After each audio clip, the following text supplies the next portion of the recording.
Assalamualaikum warahmatullahi wabarakatuh. Baiklah, saya di sini dari kelompok 6. Yang pertama itu Ratna, yang kedua Endah, yang ketiga Mustahik. Baiklah, saya akan memaparkan sedikit penjelasan dari kelompok 6. Yang pertama itu metode pembelajaran PPKN di SD atau pengertian pendidikan PPKN di SD atau MI.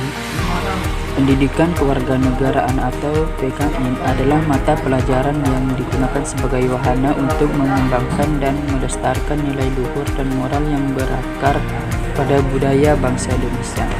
Nilai luhur dan moral tersebut diharapkan dapat mewujudkan dalam bentuk kehidupan sehari-hari siswa, baik individual maupun sebagai anggota masyarakat dan makhluk ciptaan Tuhan Yang Maha Esa.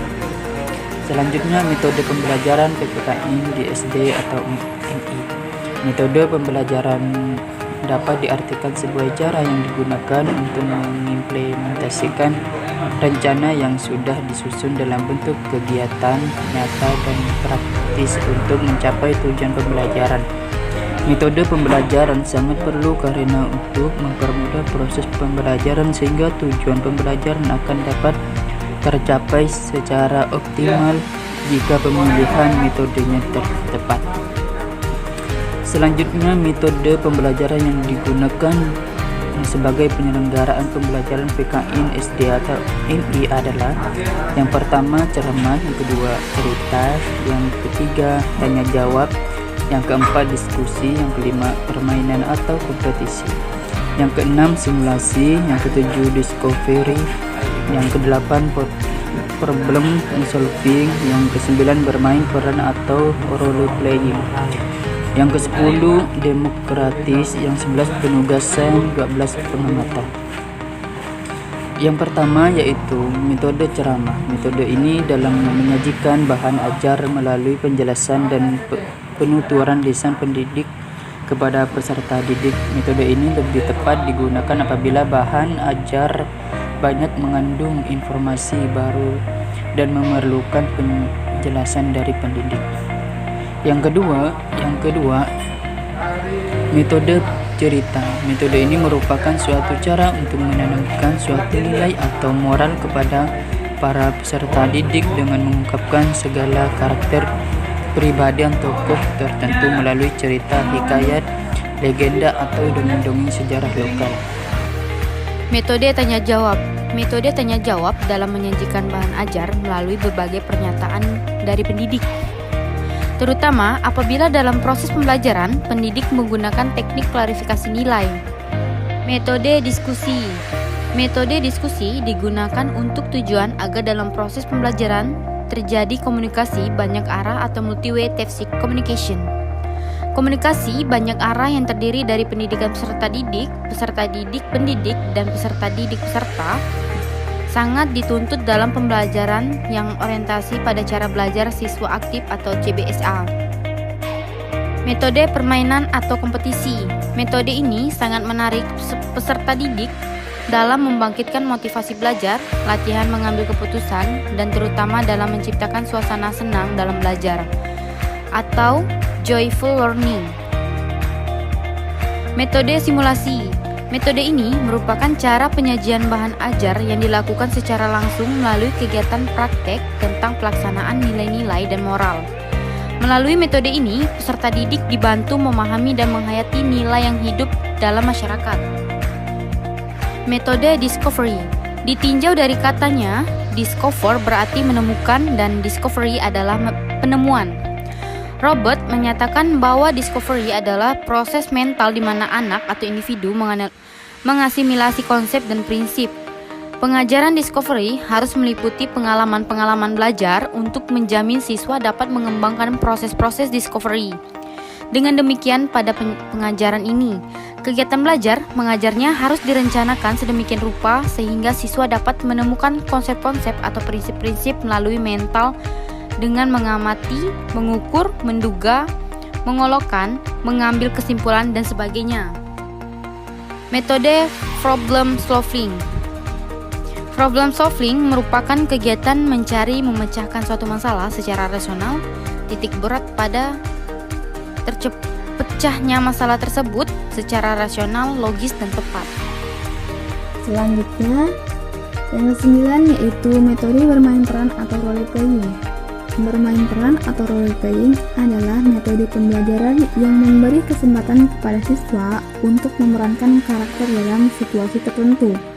Artinya, bahwa siswa tersebut harus memainkan satu peran tertentu sehingga yang bermain tersebut harus mampu berbuat, berbicara, atau bertindak sesuai dengan perannya.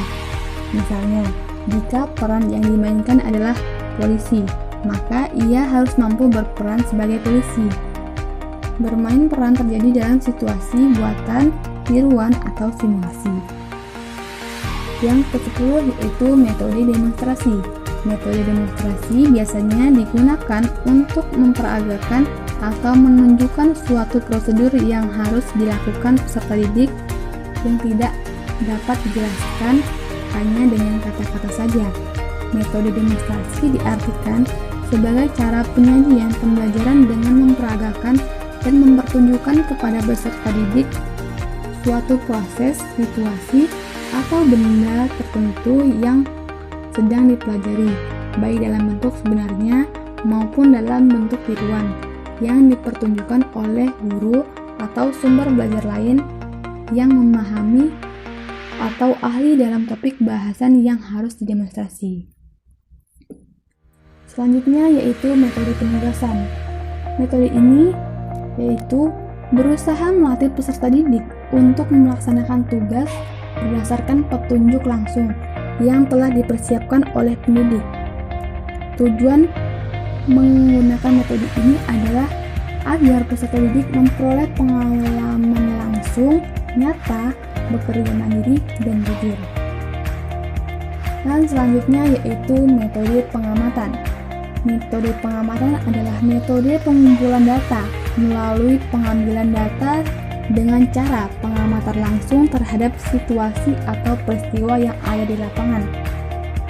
Metode ini biasanya digunakan untuk studi-studi sosial, antara lain antropologi dan sosiologi. Metode pengamatan akan sangat berguna untuk memperoleh data yang tepat dan dapat dipertanggungjawabkan.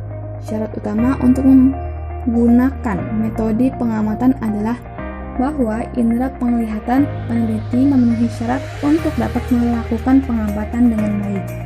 Selain itu juga, si peneliti perlu memperhatikan masalah yang akan diteliti. Menggunakan jenis metode pengamatan mana yang akan digunakan. Selanjutnya yaitu tujuan utama dari metode pembelajaran PKN. Tujuan utama dari metode pembelajaran yaitu membantu mengembangkan kemampuan secara individu para siswa agar mereka mampu menyelesaikan masalahnya. Yang antara lain yaitu 1. Membantu siswa mengembangkan kemampuan individual para siswa supaya mereka bisa mengatasi permasalahannya menggunakan terobosan solusi alternatif. Yang kedua, membantu kegiatan belajar mengajar agar pelaksanaannya bisa dilakukan menggunakan cara terbaik. Yang ketiga, memudahkan dalam menemukan, menguji, serta menyusun data yang diperlukan sebagai upaya mengembangkan disiplin sebuah ilmu. Yang keempat, proses pembelajaran dengan hasil terbaik agar tujuan pengajaran bisa tercapai, menghantarkan suatu pembelajaran ke arah ideal secara cepat, tepat, dan sesuai harapan. Dan yang kelima yaitu proses pembelajaran bisa berjalan dengan suasana yang lebih menyenangkan serta penuh motivasi sehingga siswa mudah memahami materi. Menggunakan metode yang bermacam-macam digunakan oleh guru untuk mencapai tujuan pembelajaran karena pada setiap metode memiliki kelebihan dan kekurangannya masing-masing. Dan untuk mensiasati perbedaan individual pada siswa. Karena siswa mempunyai daya serap yang berbeda-beda khususnya dalam penerimaan materi pembelajaran, kewarganegaraan, serta sosial kemasyarakatan dari segi materi yang lebih kompleks. Dengan menggunakan metode yang bermacam-macam dalam pembelajaran PKN, membuat siswa lebih antusias dalam mengikuti pembelajaran tersebut. Selain semangat belajar siswa menjadi meningkat, tapi juga dapat membuat siswa aktif dalam kegiatan belajar dan proses berpikir, serta melatih kemampuan tertentu bagi siswa. Sedangkan pemilihan metode pembelajaran yang kurang tepat dengan materi dan keadaan siswa dapat berpengaruh dalam keberhasilan guru dalam mencapai tujuan pembelajaran. Mungkin hanya ini yang dapat kami sampaikan, kurang lebihnya kami mohon maaf. Wabillahi taufiq wal hidayah. Wassalamualaikum warahmatullahi wabarakatuh.